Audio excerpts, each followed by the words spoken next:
Hello friends, welcome back to my channel Gyan Sankalp. तो friends, ये मेरा वेस्टर्न पॉलिटिकल थिंकर की सीरीज चल रही है। इसमें मैंने आपको प्लेटो, अरस्तु, Hobbes, Machiavelli, Hobbes, Locke, Rousseau करा रखा है। आज मैं जेएस मिल कराने वाली हूँ।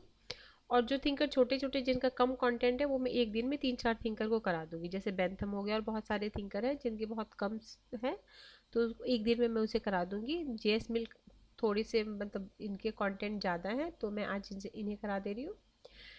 तो फ्रेंड्स, इसके अलावा अगर आपको मेरे चैनल पे पॉलिटिकल थ्योरी की क्लासेस मिलेंगी, कॉम्परेटिव पॉलिटिक्स की क्लासेस भी है और 1000 क्वेश्चन सीरीज है जो यूजीसी नेट के प्रीवियस ईयर के क्वेश्चंस है। और अगर आपका सब्जेक्ट पॉलिटिकल साइंस है तो ये चैनल आपके लिए काफ़ी हेल्पफुल है।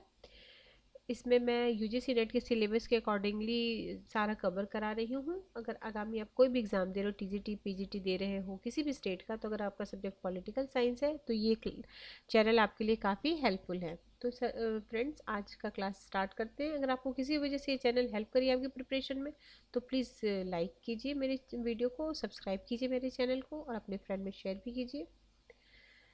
स्टार्ट करते हैं। जेएस मिल, तो जेएस मिल का जन्म कब हुआ था? 1806 में हुआ था और 1873 में उनकी मृत्यु हुई थी। जॉन, उनका पूरा नाम क्या है? John Stuart Mill. जन्म हुआ था लंदन में 20 मई 1806 में। मिल उपयोगितावाद का अंतिम समर्थक और व्यक्तिवाद का अग्रणी समर्थक था। और जेस मिल के गुरु कौन थे? बेंथम थे। स्वतंत्रता के महान विचार मिल ने अपने स्वतंत्रता संबंधी विचार अपने निबंध एसे ऑन लिबर्टी 1859 में दिए थे। मिल ने लोकतंत्र का जोरदार समर्थन किया। मिल ने महिलाओं के प्रतिनिधित्व का जोरदार समर्थन किया। ये महिला के प्रतिनिधित्व का बहुत समर्थन करते थे। अपनी book considerations on representative government 1861 में दिया था। मिल ने पहली बार कल्याणकारी राज्य का सैद्धांतिक प्रतिपादन किया। मिल ने अहस्तक्षेपवादी राज्य के बजाय हस्तक्षेपी राज्य का समर्थन किया। मिल कल्याणकारी राज्य संबंधी विचार अपनी रचना प्रिंसिपल ऑफ पॉलिटिकल इकोनॉमिक, क्या नाम है इनकी बुक का नाम? प्रिंसिपल ऑफ पॉलिटिकल इकोनॉमिक 1848 में दिया। सेवाइन के अनुसार मिल पहला उदारवादी विचारक है जिसने व्यक्ति एवं राज्य के मध्य समाज नामक तीसरे तत्व को खोजा। ठीक है, आगे है मिल एलेक्सी डी टॉकविले की रचना डेमोक्रेसी इन अमेरिका। ये टॉकविले की रचना है, डेमोक्रेसी इन अमेरिका। ये 2 वॉल्यूम में पब्लिश हुई थी। फर्स्ट 35 में, सेकंड 40 में। अत्यधिक प्रभावित था किस मिल के? उसे आगे है डी टॉकविले के अनुसार अमेरिका में लोकतंत्र नहीं अपितु बहुमत का निरंकुश तंत्र है। कौन बोलता है लोकतंत्र? अमेरिका के लोकतंत्र को निरंकुश का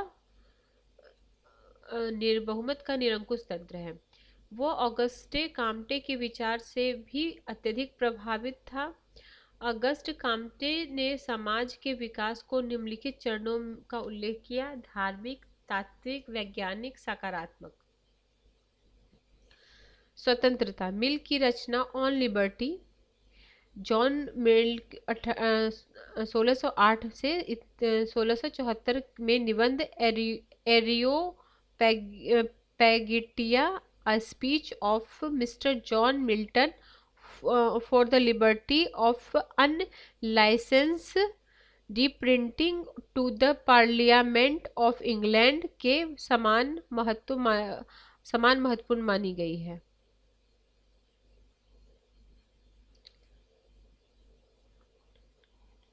तो क्या बोला गया? जॉन मिल की जो ये रचना है ना, मिल की, बस ये याद रखना, मिल की फेमस रचना ऑन लिबर्टी। ठीक है, जो जॉन मिल्टन की जो ये लंबी चौड़ी बुक निबंध है उस पे समान रूप से महत्व रखती है। ठीक है, वोल्टेयर ने 1674 से 1600 देखो, ये वोल्टेयर ने भी स्वतंत्रता का समर्थक विचारक है।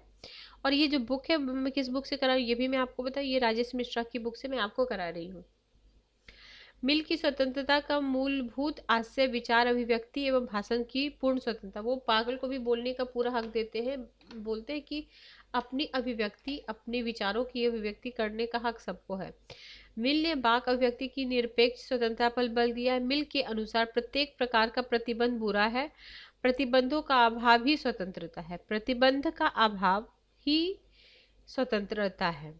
मिल की स्वतंत्रता की संकल्पना नकारात्मक स्वतंत्रता, क्योंकि नकारात्मक स्वतंत्रता बिल्कुल वो फ्री मानता है, उसमें कोई प्रतिबंध न लगे। जब सकारात्मक स्वतंत्रता, फ्रेंड्स मेरे पे चैनल पे आपको फ्री स्वतंत्रता टॉपिक भी काफ़ी अच्छे से 2 पार्ट में मैंने इसको बताया है। आप प्लीज़ चैनल पे जाके देखिएगा, पॉलिटिकल थ्योरी की क्लास में आपको मिल जाएगी। व्यक्ति अपने शरीर मन का स्वामी है। मिल के अनुसार स्वतंत्रता का हनन सबसे अधिक राज्य या सरकार नहीं बल्कि बहुमत समाज करता है। जेएस मिल अपने निबंध ऑन लिबर्टी में लिखते हैं कि स्वतंत्रता प्रतिबंधों का अभाव है लेकिन विधि का अभाव नहीं है। प्रतिबंध का अभाव है बट विधि का अभाव नहीं है। मिल उदारवादी है तथा संवैधानिक शासन का समर्थक है और उसने भी आगे बढ़कर व्यक्तिवादी है। मिल ने व्यक्ति को विवेकशील और तार्किक मानते हुए कहा है, व्यक्ति को विचारों की स्वतंत्रता है, अभिव्यक्ति की स्वतंत्रता है, समूह बनाने की स्वतंत्रता है, कार्य करने की भी स्वतंत्रता है। इनमें से सर्वाधिक बल वह विचार एवं व्यक्ति की स्वतंत्रता पर देता है, जिसके अनुसार किसी भी व्यक्ति को समूचे सभ्यता के विरोध में बोलने का अधिकार है और किसी व्यक्ति की अभिव्यक्ति का दमन इस आधार पर नहीं किया जाएगा कि उसने विचार अन्य से अलग है। मिल ने अभिव्यक्ति की स्वतंत्रता का समर्थन करते हुए कहा है कि प्रत्येक व्यक्ति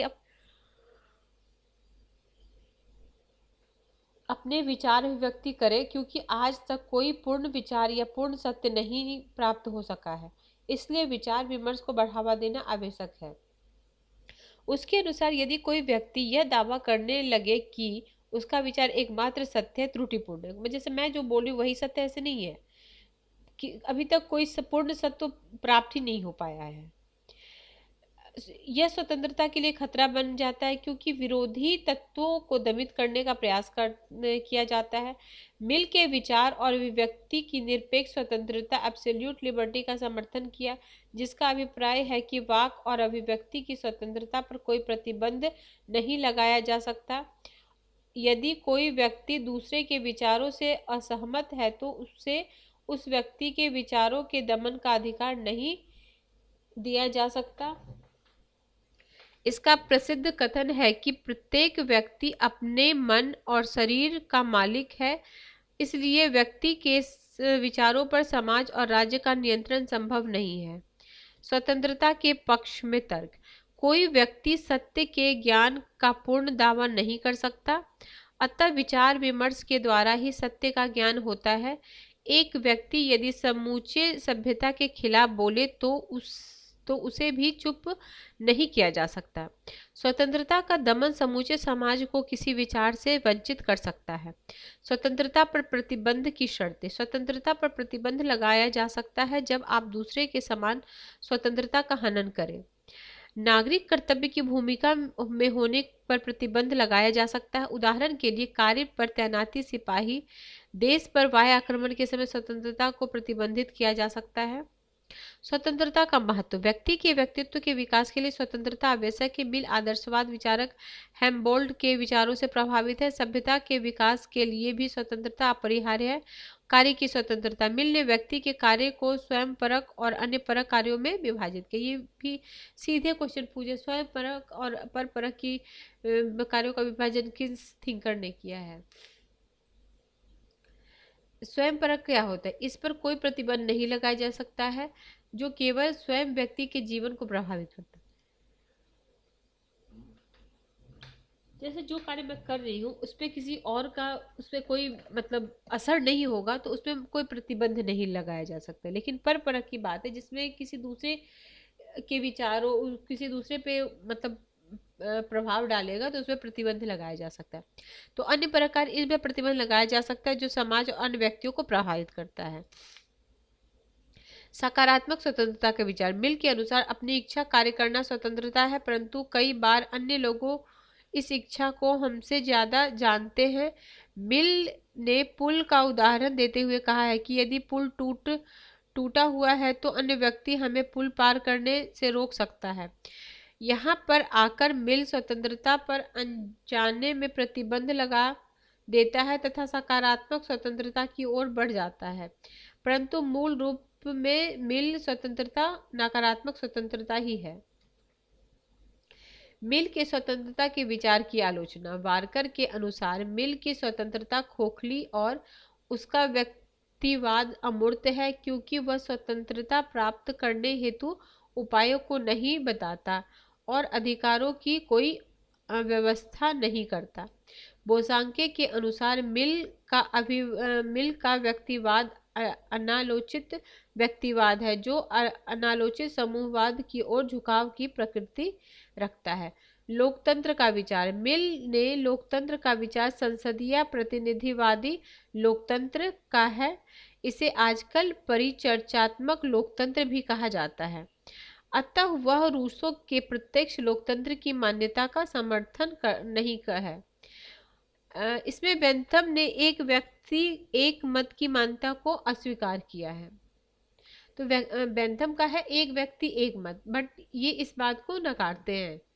उसने बहुल मतदान का समर्थन किया। उसका अभिप्राय है शिक्षित और संपत्तिशाली व्यक्ति को एक से अधिक मत प्राप्त होने चाहिए। मतलब मैं अगर पढ़ी लिखी, मेरे पास बहुत सारी संपत्ति, तो मेरे मत का मूल्य ज़्यादा होना चाहिए, मुझे एक से ज़्यादा मत देने का अधिकार है।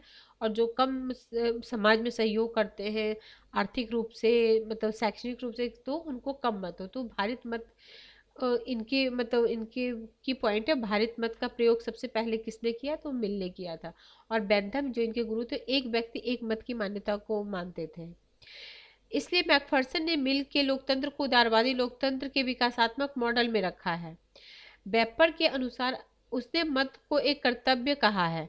व्यक्ति मतदान करते समय न्यायाधीश की भांति कार्य करना चाहिए। ऐसे व्यक्ति को मत देना चाहिए जो समूचे सभ्यता के लिए लाभदायी हो। अनुच्छुक लोकतंत्र। वेपर ने मिल को अनुच्छुक लोकतंत्रवादी कहा है। तो ये भी क्वेश्चन पूछा है किसने मिल को अनुच्छुक लोकतंत्रवादी कहा है? तो वेपर ने कहा है। कारण क्यों कहे थे? वह सभी व्यक्तियों को समान मत देने का समर्थक नहीं है। उसने यह स्पष्ट रूप से प्रतिपादित किया है कि लोकतांत्रिक शासन प्रणाली दुनिया के सभी समाजों के लिए उपयुक्त नहीं है। लॉर्ड लोथिया ने मिल के विचार को इस रूप में व्यक्त किया है कि लोकतंत्र उपहार नहीं है जिसे दिया जा सके, बल्कि लोकतंत्र एक आदत है जिसका निर्माण किया जाता है। लोकतंत्र ऐसे कुलीन लोगों का निर्माण करता है जो जीवन से लेने के बजाय जीवन को ज्यादा देता है। अतः मिल ने यह पहली बार प्रतिपादित किया कि एक लोकतांत्रिक शासन प्रणाली के लिए एक लोकतांत्रिक समाज अनिवार्य है। सच्चा लोकतंत्र बनाम झूठा लोकतंत्र। गुणात्मक लोकतंत्र। मिल ने एक व्यक्ति एक मत और बहुमत के शासन की संकल्पना को झूठा लोकतंत्र कहा। उसके अनुसार सच्चा लोकतंत्र निम्नलिखित है। लोकतंत्र में बुद्धिमान और गुणी व्यक्ति का सम्मान किया जाना चाहिए, इसलिए उसने लॉर्ड सभा को बनाए रखने का समर्थन किया। वह खुले मतदान का समर्थक था। उसने अनुपातिक प्रतिनिधित्व का समर्थन किया। उसने अल्पसंख्यकों का भी प्रतिनिधित्व सुनिश्चित हो सके।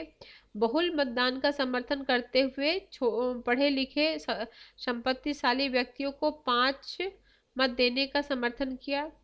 मिल महिलाओं के मताधिकार का सबसे बड़ा समर्थक है। उसने महिलाओं को भी प्रतिनिधित्व के अधिकार का समर्थन किया। उसने यह विचार अपनी रचना द सब्जेक्शन ऑफ वुमेन, ये वाले याद रखना, 1869, द सब्जेक्शन ऑफ वुमेन।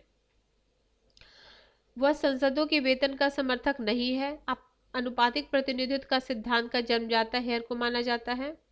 लोकतंत्र एवं स्वतंत्रता के बीच का संबंध। मिल अपने मित्र डी टॉकविले की रचना डेमोक्रेसी इन अमेरिका से अत्यधिक प्रभावित है। ऊपर भी हमने पढ़ा था ये। डी टॉकविले ने लिखा है कि अमेरिका में लोकतांत्रिक शासन के बावजूद व्यक्तियों की स्वतंत्रता दमन हो रहा है। उसके अनुसार अमेरिका में बहुमत पर निरंकुशता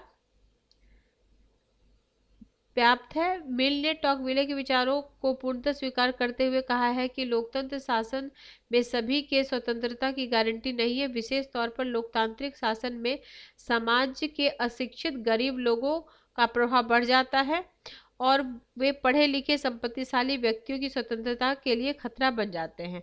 मिल का उपयोगितावादी। अब मिल को पहला व्यक्तिवाद और अंतिम उपयोगितावादी कहा जाता है। पहले उपयोगितावादी कौन है? बेंथम है। पहला व्यक्तिवादी इसलिए क्योंकि उसने व्यक्ति के व्यक्तित्व के विकास पर जोर दिया। अंतिम उपयोगितावाद इसलिए क्योंकि उसने अपने विचारों का आरंभ उपयोगितावाद से किया, परंतु उसने उपयोगितावाद में संशोधन किया। उपयोगितावाद में संशोधन। तो जिस उपयोगितावाद की बात बेंथम करते हैं उसमें इन्होंने काफी संशोधन किया। प्रत्येक व्यक्ति का मूल उद्देश्य अधिकतम सुख की प्राप्ति है। व्यक्ति का यह कार्य ही सही है जिसमें ज्यादा से ज्यादा सुख प्राप्त हो। जो चीज सुख प्रदान करे वह उपयोगी होगी। राज्य का सुख अधिकतम लोगों का अधिकतम सुख है। मिल ने उदारवाद की व्याख्या उपयोगितावादी सिद्धांत के आधार पर की है। अतः मिल ने भी यह माना है कि व्यक्ति के जीवन का मूल उद्देश्य ज्यादा से ज्यादा सुख प्राप्त करना है, परंतु उसने बेंथम के विचारों को संशोधित कर दिया, क्योंकि बेंथम ने कहा है कि सुख मात्रात्मक होता है, ये शारीरिक होता है, इसलिए सुख की ज्यादा से ज्यादा मात्रा प्राप्त करनी चाहिए। मिल ने बेंथम की उपयोगितावादी मान्यता का खंडन किया है। उसने सुखवाद में गुणात्मक विभाजन कर दिया। मिल के अनुसार सुख दो प्रकार के होते हैं, नैतिक और भौतिक। ठीक है, मिल के अनुसार मानव होने का अर्थ उच्चतर नैतिक सुखों की प्राप्ति करना है। असंतुष्ट सुकरात संतुष्ट मूर्ख से बेहतर है, यह मिल की मान्यता। असंतुष्ट सुकरात असंतुष्ट मूर्ख से बेहतर है। उसने सुख के बजाय स्वतंत्रता को साध्य माना है। मिल ने परंपरा, इतिहास और संस्कृति का विशेष ध्यान रखा, इसलिए वेपर ने उसे ऐतिहासिकवादी सापेक्षावादी कहते हैं, जबकि बेंथम ने इतिहास, परंपरा, धर्म जैसे तथ्यों की अवहेलना की।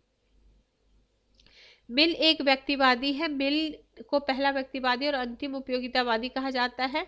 मिल पहली बार व्यक्ति, ठीक है, ये हम देख चुके हैं। मिल द्वारा उदारवाद में किए गए संशोधन। मिल ने परंपरागत उदारवाद में परिवर्तन करते हुए सीमित राज्य और अहस्तक्षेप राज्य की संकल्पना को परिवर्तित किया। मिल ने स्पष्ट रूप से राज्य द्वारा अर्थव्यवस्था में हस्तक्षेप का समर्थन किया, कल्याणकारी राज्य का आधार रखा।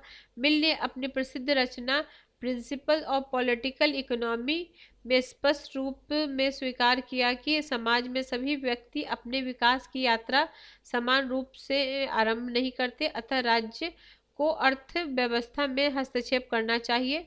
सेवाइन के अनुसार मिल ने शास्त्रीय उदारवाद का संशोधन किया, लेकिन उसका संशोधन अब असफल नहीं रहा, क्योंकि वह व्यक्ति की समुदाय के बीच झूल रहा है और यह निश्चित नहीं कर सका कि समुदाय महत्वपूर्ण है अथवा व्यक्ति का महत्व ज्यादा है। इसलिए सेवाइन ने कहा है कि उदारवाद सबसे सफल संशोधन ग्रीन ने किया है। उसने व्यक्ति और समाज के बीच विद्यमान विरोध समाप्त कर दिया तथा यह कहा कि व्यक्ति एक सामाजिक प्राणी है।